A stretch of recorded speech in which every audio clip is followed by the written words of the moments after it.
was canceled until April 24th. We're moving that to May 15th now. And so that's as much notice as teachers got. 10 days notice that school's not going to start up on April 25th. It's now going to start on May 16th if it starts at all.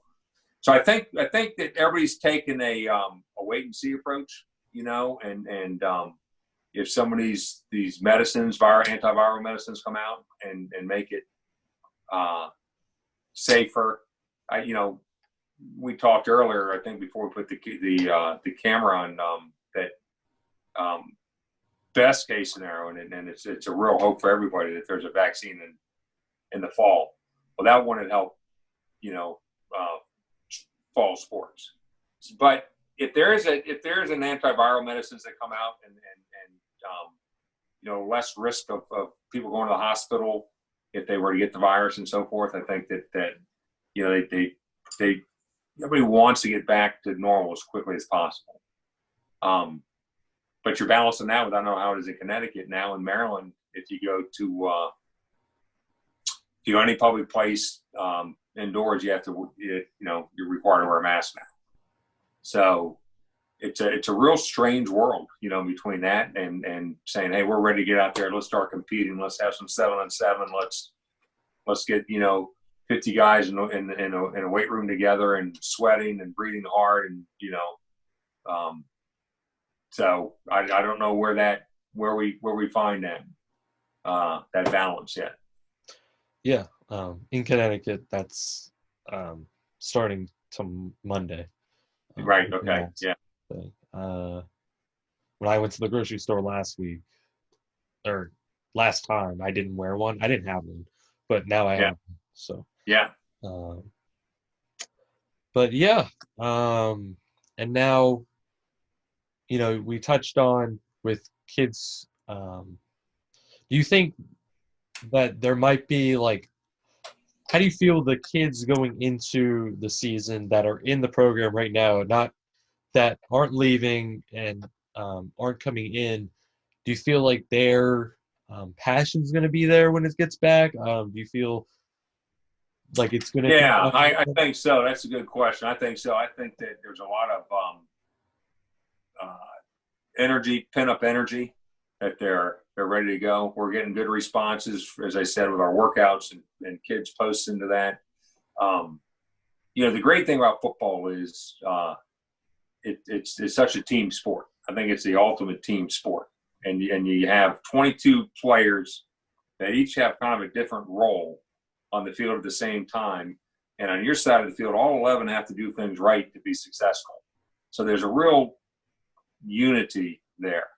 I think one of the successes that Howard's had, in the past 10 years that we're losing out on, we're trying to keep it as much as we can, is building that team unity together. We do that with the weight room, and everybody's up there working out together, going out and running, and you're investing a lot.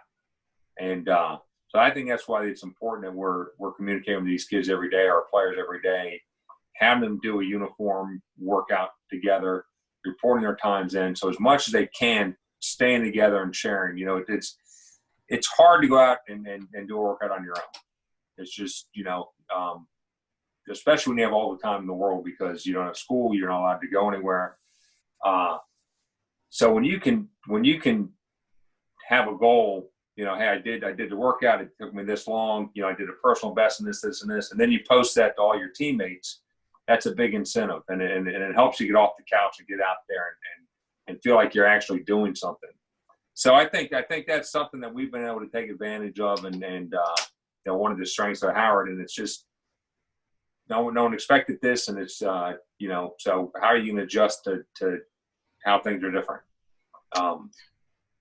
I think we'll start having some OTAs where we get players on there, not just going on their own, but doing a Zoom session, with a couple kids at a time and going through, hey, here's how we here's how we block. With Zoom, even you can, hey, listen, let me see your stance.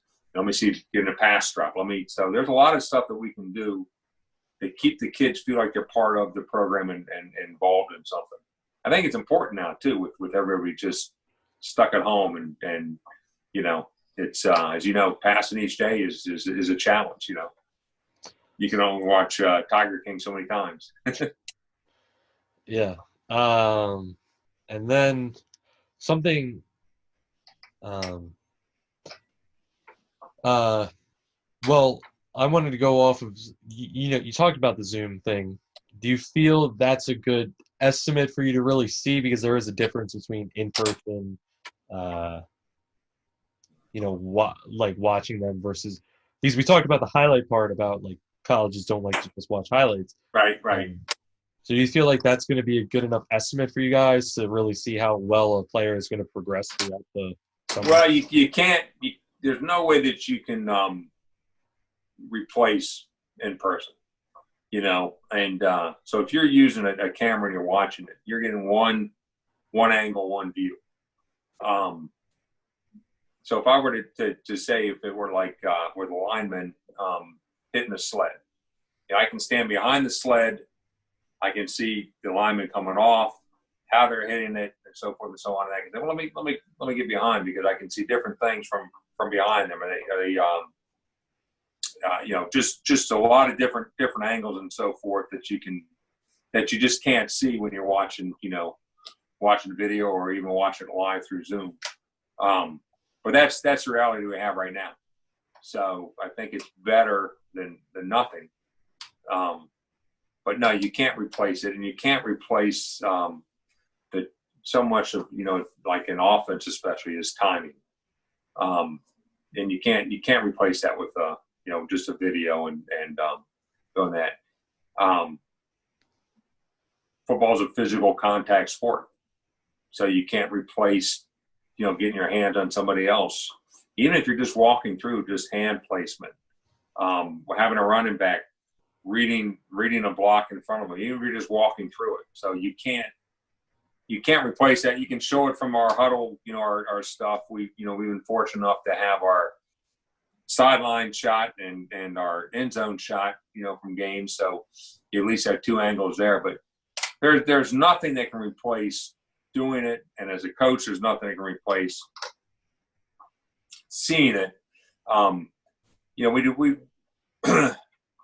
of course, there aren't any clinics going on right now, football clinics. But, you know, we go to clinics each year where college coaches come in, they talk about, and you know, I've coached a lot of years now, and they're good, and you always hear something different, and you think of this. But I've always said that if you really want to learn how, you know, someone else's system, go watch them coach it, because it's not until you get down to the nuances of when a coach sees something small as he's coaching, you know, group of players, and he sees something small and he corrects the little things.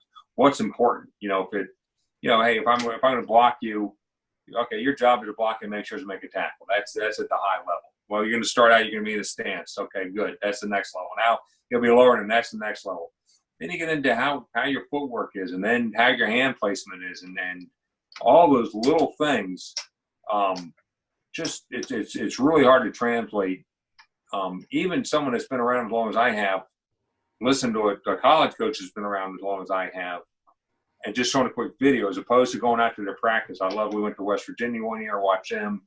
We've been up to Maryland, watch them coach their practices. We go to Shepherd each year and watch them. And you learn a lot more being hands-on. And so right now, we don't have that opportunity. Yeah.